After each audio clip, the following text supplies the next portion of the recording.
Assalamualaikum semuanya. Semoga kalian semua dalam keadaan sehat dan dilancarkan rezekinya. Amin ya robbal alamin. Suatu ketika ada dua anak muridnya Abu Nawas hendak pergi ke masjid untuk menunaikan sholat. Tidak lama berselang datang seorang kakek tua yang akan menunaikan sholat. Seperti biasa, ketika akan mengambil air wudhu, masing-masing jamaah antri menunggu giliran. Tibalah giliran kakek tua mengambil air wudhu. Tapi cara berwudhu kakek ini ternyata salah. Melihat kejadian ini membuat kedua murid Abu Nawas ingin menegurnya. Tapi karena usia kakek tersebut lebih tua, mereka pun segan untuk melakukannya. Mereka khawatir tegurannya justru akan membuat si kakek tersinggung. Lebih-lebih malah akan membuat si kakek merasa terhina dan berbalik memarahi kedua murid Abu Nawas ini. Tapi dalam hati mereka terdorong keinginan untuk membetulkan cara wudhu si kakek. Namun mereka bingung dengan cara apa supaya si kakek tidak tersinggung. Bagaimana kalau kita adukan hal ini kepada guru?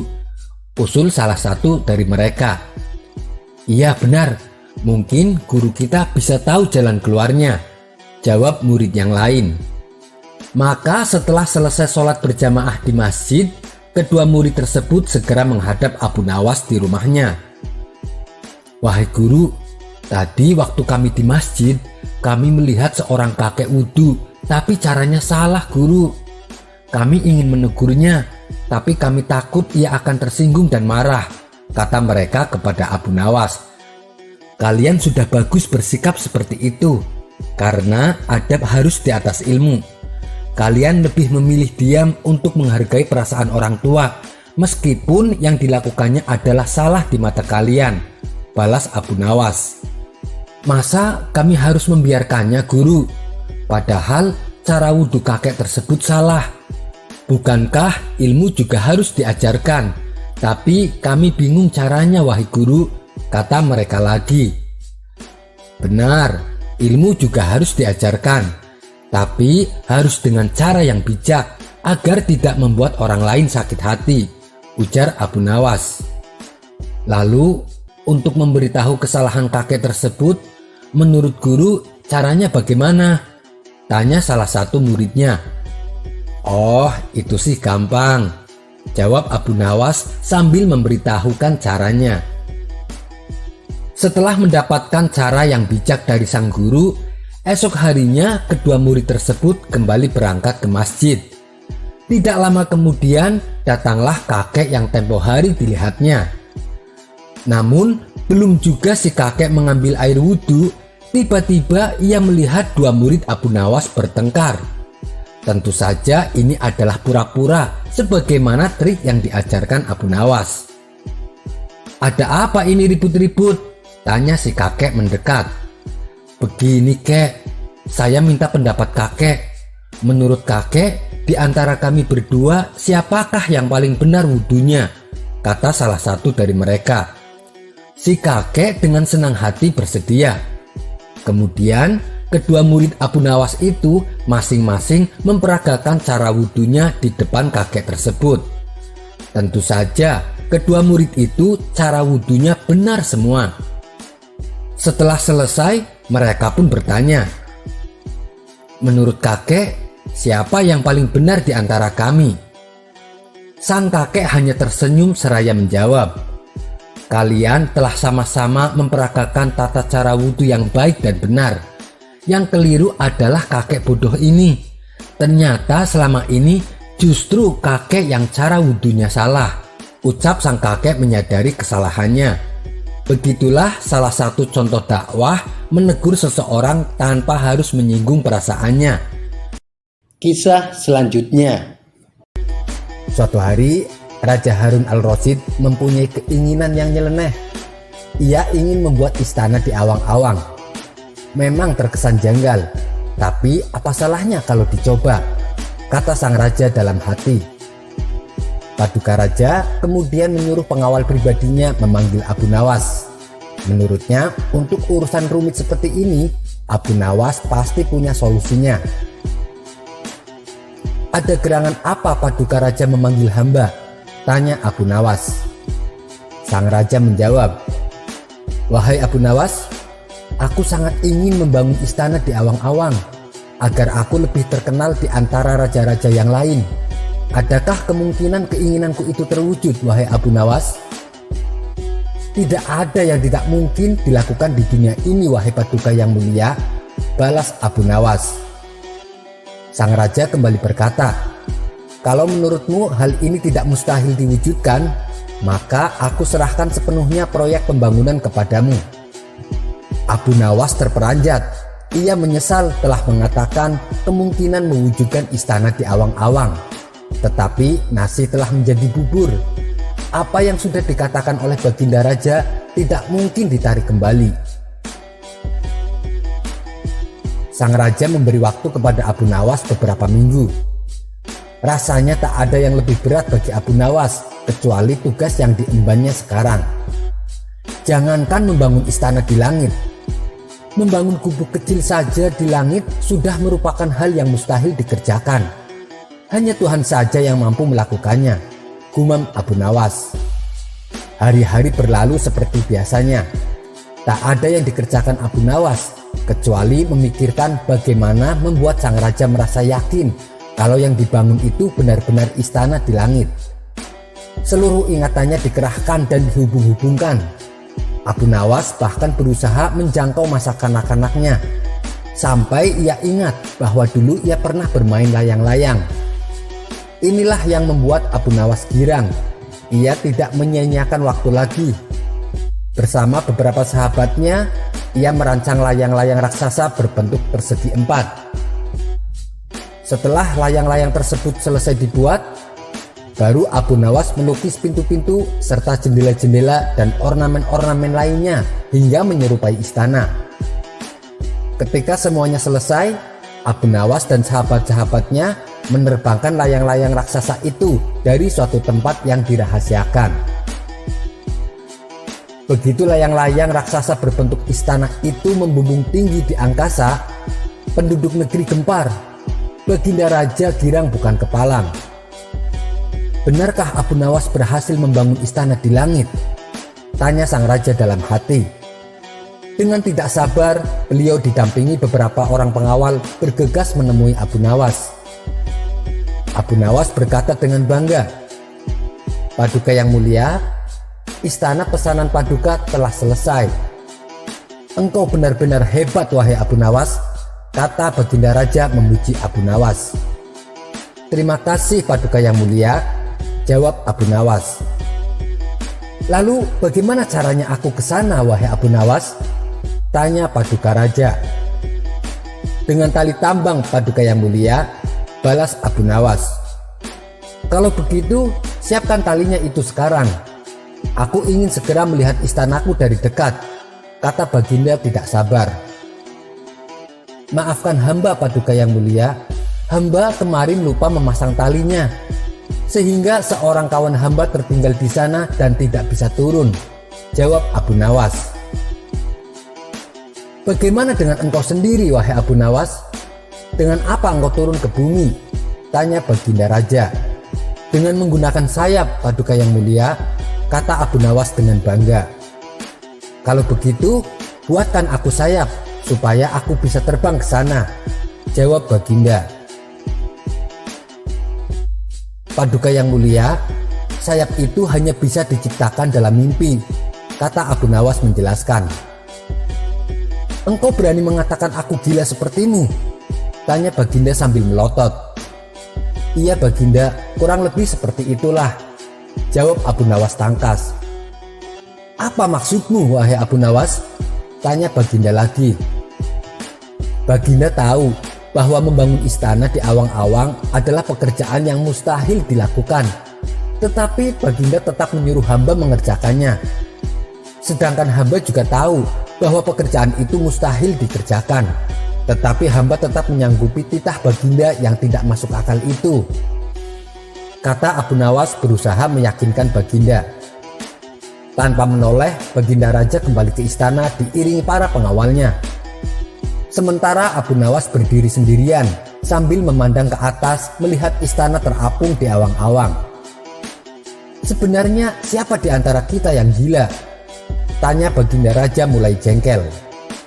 "Hamba kira kita berdua sama-sama tidak waras, tuanku. Tapi lebih duluan yang punya ide," jawab Abu Nawas sambil senyum dan tanpa ragu. Kisah selanjutnya. Suatu kali Abu Nawas pergi keluar kota untuk menemui sahabat lamanya. Dengan membawa perbekalan seadanya, ia berangkat menuju kota tempat sahabatnya. Singkat cerita, sampailah ia di rumah sahabatnya. "Assalamualaikum," ucap Abu Nawas dan mengetuk pintu rumahnya. Saat pintu rumah dibuka, sahabatnya kaget bercampur bahagia. "Waalaikumsalam Abu Nawas, apa kabarmu?" jawab sahabatnya sambil memeluk Abu Nawas. "Mari, silahkan masuk Abu Nawas," ajak sahabatnya. Mereka berdua saling melepas rindu dan terlibat perbincangan yang penuh canda tawa. Setelah ngobrol kesana kemari, terdengarlah suara adzan asar. "Wahai kawan, saya minta izin sholat di rumahmu," pinta Abu Nawas.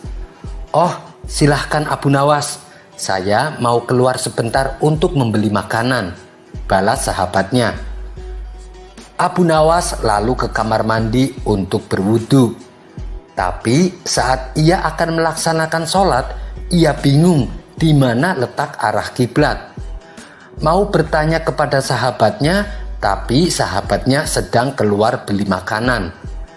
Abu Nawas mencoba menunggu sahabatnya pulang. Lama sudah ia menunggu, sahabatnya tak kunjung datang. Akhirnya ia memutuskan sendiri kemana arah kiblatnya. Abu Nawas menggelar sajadahnya dan mulai menunaikan sholat. Tidak berapa lama, sahabatnya pun datang.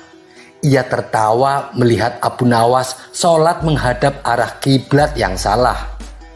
Setelah Abu Nawas selesai menunaikan sholat, sahabatnya berkata memberitahu, "Hei Abu Nawas, arah kiblatnya bukan ke situ," tutur sahabatnya. "Apakah arah sholatku salah?" tanya Abu Nawas. "Tidak, hanya saja arah sajadah kamu yang salah," jawab sahabatnya. "Kalau begitu, tegur saja sajadahku, jangan aku," balas Abu Nawas. Keduanya pun tertawa bersama-sama. "Ya sudah, mari kita sholat berjamaah. Habis itu kita baru makan-makan," ajak Abu Nawas kepada sahabatnya. Kisah selanjutnya. Suatu hari ada seorang rahib berpenampilan layaknya orang suci. Namun ia terlihat kebingungan. Beberapa kali ia mondar-mandir tepat di depan rumah Abu Nawas. Karena merasa kasihan, Abu Nawas lalu menyapanya. "Wahai tuan, sepertinya Anda bukan orang sini. Siapa Anda?" tanya Abu Nawas. "Iya, saya berasal dari negeri seberang. Saya adalah seorang rahib," jawab orang tersebut. "Rahib? Apa itu rahib?" tanya Abu Nawas. "Rahib itu adalah orang yang bertugas untuk membimbing manusia menuju surga," jawab orang itu kembali. "Oh, tapi dari tadi saya perhatikan Anda terlihat sedang kebingungan. Sudah beberapa kali Anda mondar-mandir tepat di depan rumah saya. Memangnya Anda mau kemana?" tanya Abu Nawas. "Saya mau ke pasar, tapi tidak tahu jalannya," ujar sang rahib. Mendengar jawaban itu, Abu Nawas menahan tawa. "Bagaimana bisa Anda membimbing manusia ke surga?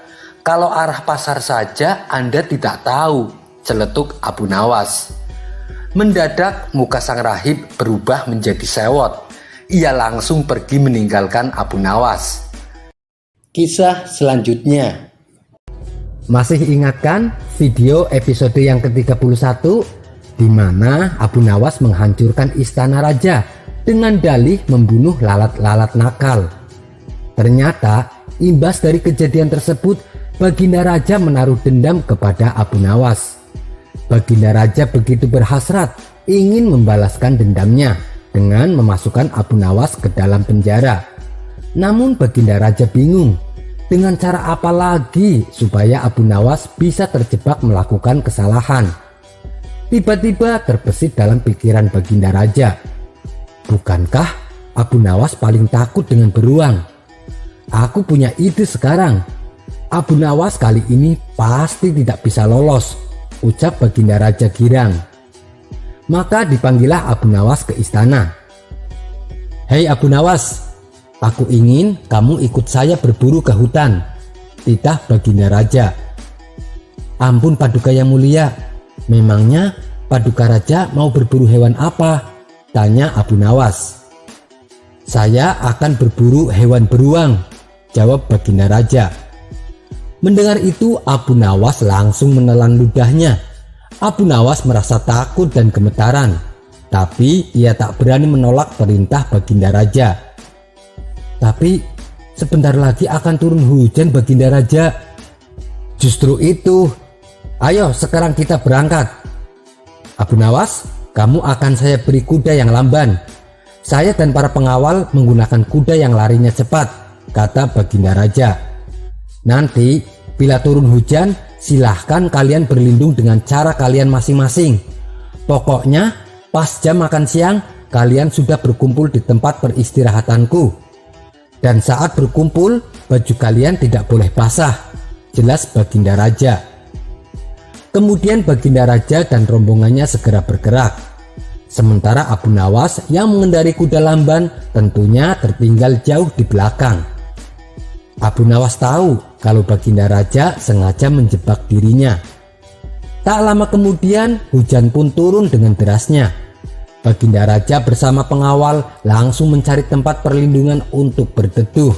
Setelah hujan mereda, mereka melanjutkan perjalanan menuju tempat peristirahatan yang telah ditentukan. Setibanya di tempat peristirahatan, tak lama berselang Abu Nawas datang. Baginda dan para pengawalnya terkejut melihat baju Abu Nawas tidak basah sama sekali. Bagaimana mungkin ini bisa terjadi? Kalau Abu Nawas menerobos hujan deras, pasti bajunya basah. Kalaupun ia berteduh, pastinya datang tidak tepat waktu, karena kuda yang dikendarai sangatlah lamban, pikir Baginda Raja dalam hati. Hari kedua, Abu Nawas kembali diajak berburu.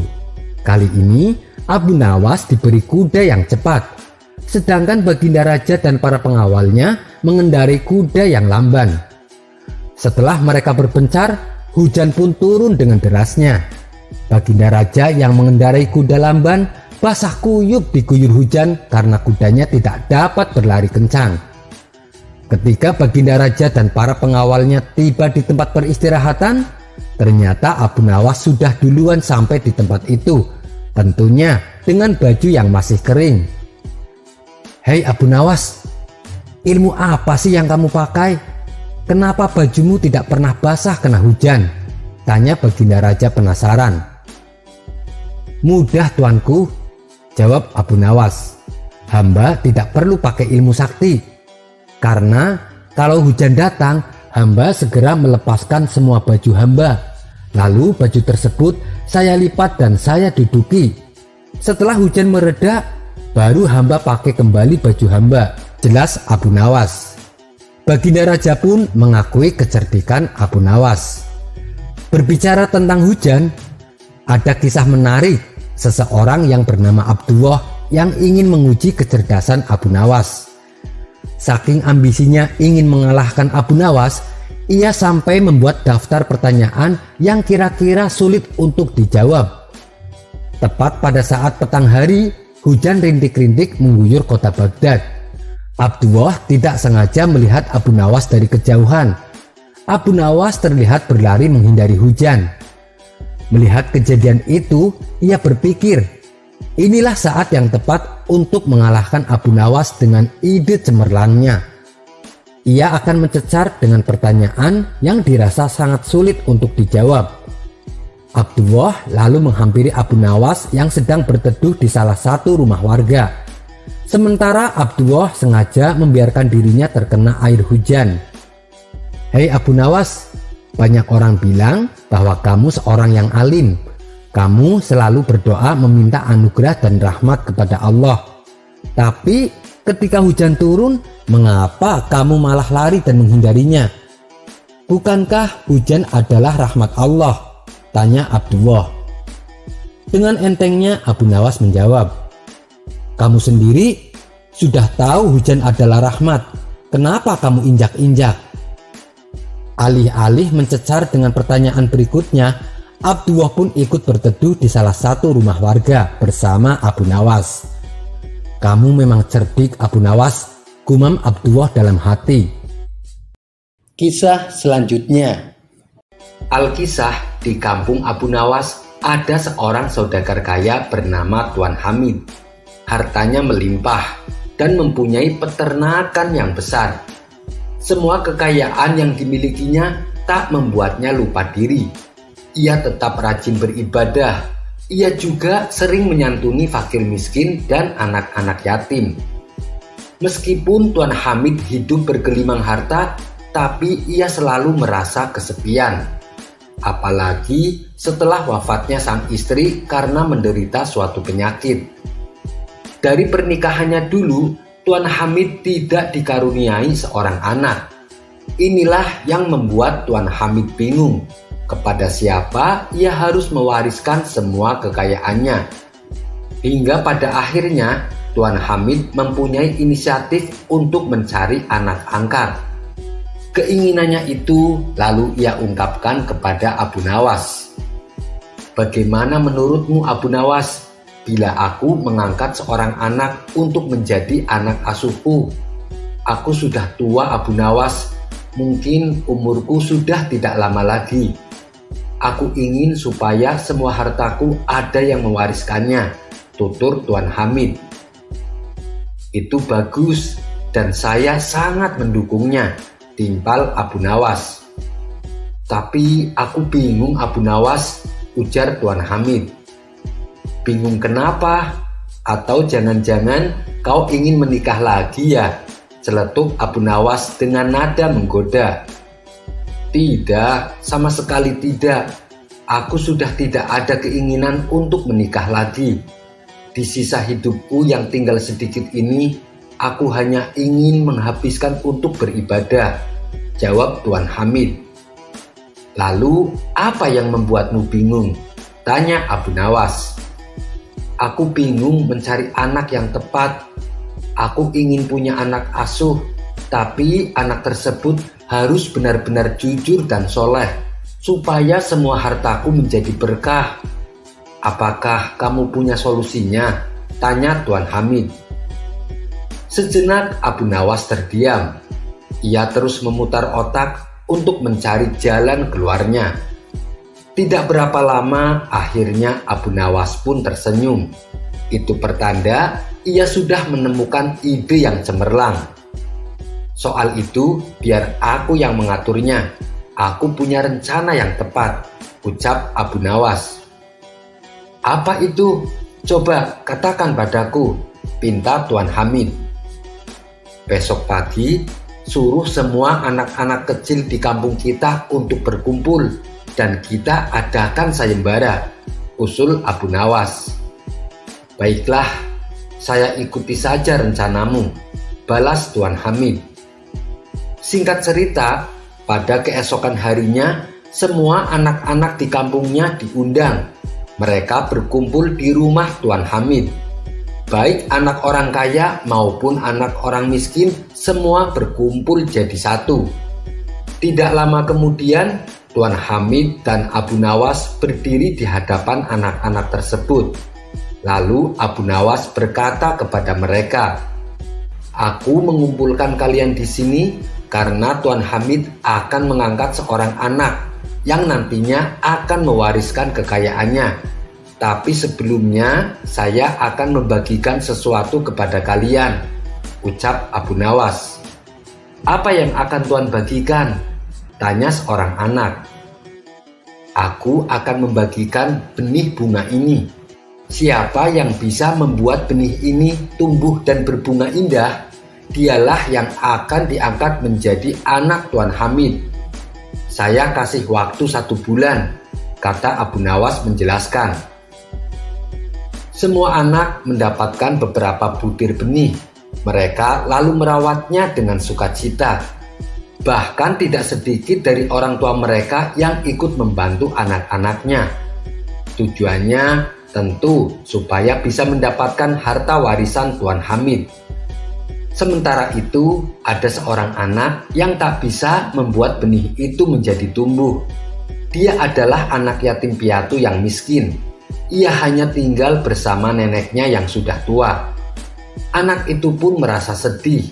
Ia berkata kepada neneknya, "Aku sudah merawatnya dengan baik, tapi kenapa benih ini tak juga tumbuh? Apa ada yang salah?" Neneknya lalu menyarankan untuk mengganti potnya dengan pot yang lebih baik. Anak itu lalu mengganti tanah dan potnya dengan tanah dan pot terbaik. Ia merawat benih bunga itu dengan telaten. Namun benih itu tak juga tumbuh. Sedih sekali hati anak itu. Sebulan pun berlalu. Itu artinya waktu yang ditentukan telah tiba. Semua anak kembali berkumpul di halaman rumah Tuan Hamid, termasuk anak yatim piatu tersebut. Hampir semua anak-anak membawa pot berisi bunga yang indah, kecuali si anak yatim. Ia hanya membawa butiran benih yang masih utuh. Tidak lama kemudian, Abu Nawas dan Tuan Hamid keluar menemui mereka. Dilihatnya satu persatu pot berisi bunga yang dibawa anak-anak. Semua anak-anak itu mengaku bahwa benih bunga yang diberikan Abu Nawas berbunga dengan baik. Tiba-tiba Abu Nawas mendengar isak tangis dari salah satu anak yang ikut berkumpul. Dialah anak yatim piatu yang miskin. Abu Nawas dan Tuan Hamid segera menghampirinya. "Kenapa kamu menangis?" tanya Abu Nawas. "Maafkan saya, Tuan. Saya sudah merawat benih bunga ini dengan baik, tapi benih bunga ini tidak mau tumbuh," jawabnya sambil menangis terisak. Abu Nawas pun tersenyum mendengar pengakuan anak yatim tersebut. Lalu ia mengumumkan di hadapan mereka bahwa anak yatim itulah yang akan menjadi anak angkat Tuan Hamid. Mereka pun heran dengan keputusan Abu Nawas, termasuk Tuan Hamid sendiri. Salah satu anak protes dengan keputusan Abu Nawas. "Tuan Abu, kenapa dia yang dipilih? Dia kan tidak membawa bunga." Begitu juga dengan Tuan Hamid. Ia mempertanyakan keputusan Abu Nawas. "Hei Abu Nawas, kenapa anak yang gagal malah dia yang kamu pilih?" Dengan wajah tersenyum, Abu Nawas menjelaskan, "Kenapa saya memilih dia? Karena dia adalah anak yang jujur. Benih yang aku bagikan kepada kalian sebenarnya sudah kurebus. Jadi tidak mungkin benih itu bisa tumbuh, apalagi sampai berbunga," jelas Abu Nawas. Semua anak yang hadir merasa malu. Rupanya Abu Nawas sedang menguji kejujuran mereka. Sementara Tuan Hamid memuji akan kecerdikan Abu Nawas. "Bukankah kamu mencari anak yang jujur? Dialah satu-satunya anak yang jujur di sini," ucap Abu Nawas kepada Tuan Hamid. "Iya benar Abu Nawas, kamu memang cerdik," puji Tuan Hamid. Anak yatim tersebut akhirnya diangkat menjadi anak Tuan Hamid. Kisah selanjutnya. Seringnya Abu Nawas bolak-balik dipanggil ke istana, tak membuat dia lupa untuk tetap mengajarkan ilmu agamanya. Hal ini terbukti dengan adanya Abu Nawas mempunyai murid yang tidak sedikit. Hampir setiap hari, majelis yang ia buka di rumahnya dipenuhi oleh murid-muridnya untuk belajar agama. Di antara sekian banyak murid yang ia didik, ada salah satu murid baru bernama Ahmad yang mendapatkan perhatian lebih dari Abu Nawas. Tentu saja, ini mengundang rasa iri murid yang lain, terutama bagi murid yang sudah lama atau istilahnya murid senior. Abu Nawas yang merasakan hal ini Kemudian memanggil semua muridnya untuk berkumpul. Ia ingin membuktikan alasan kenapa ia mempunyai perhatian lebih kepada murid barunya itu. Setelah semua muridnya berkumpul, lalu Abu Nawas berkata, "Siapa di antara kalian yang paling rajin ibadah dan berzikir?" tanya Abu Nawas. Hampir semua muridnya menunjuk ke arah Wahab selaku murid senior. Maka dipanggillah Wahab untuk maju ke depan. "Wahai Wahab, kamu lihat unta di depan rumah itu?" tanya Abu Nawas. "Iya, saya melihatnya Tuan Guru," jawab si Wahab. "Sekarang tolong angkatlah unta itu ke atas loteng," perintah Abu Nawas. Mendengar perintah yang tak masuk akal itu, Wahab pun dengan heran berkata kepada Abu Nawas selaku gurunya, "Wahai guru, mana mungkin saya dapat mengangkat unta itu ke atas loteng?" bantah si Wahab. "Ya sudah, tidak perlu kamu lakukan," balas Abu Nawas. Kemudian Abu Nawas memanggil murid barunya yang bernama Ahmad. "Wahai Ahmad, kemarilah. Tolong angkat unta itu ke atas loteng," perintah Abu Nawas. Tanpa membantah sedikit pun, si Ahmad menjawab, "Baik guru, saya akan laksanakan." Lalu Ahmad segera keluar rumah dan berusaha mengangkat unta tersebut. Tentu saja apa yang dilakukan Ahmad itu hanya sia-sia. Ia tak mungkin kuat mengangkat unta itu seorang diri. Kemudian Abu Nawas menyeru kepada Ahmad, "Sudah Ahmad, sudah. Tidak perlu kau teruskan. Kembalilah kemari," kata Abu Nawas. Ahmad pun segera kembali menghadap gurunya. Lalu berkatalah Abu Nawas kepada murid-muridnya, "Coba kalian perhatikan. Ketika saya menyuruh Ahmad, ia langsung mentaati perintahku tanpa membantah. Ia tidak memperdulikan apakah perintah itu dapat dilaksanakan atau tidak. Yang terpenting adalah Ahmad melakukan kewajibannya sebagai seorang murid. Perlu kalian ketahui, dalam kalian menuntut ilmu, yang terpenting bukan ingin menjadi pintar, tapi mendapat ridho dari gurunya," ujar Abu Nawas menjelaskan. Mendengar nasihat gurunya itu, semua murid-muridnya langsung tersadar betapa ini adalah pelajaran yang sangat berharga. Sekian dulu perjumpaan kita kali ini. Sampai bertemu lagi di kisah selanjutnya. Terima kasih yang sudah subscribe dan setia menonton channel ini. Wassalamualaikum warahmatullahi wabarakatuh.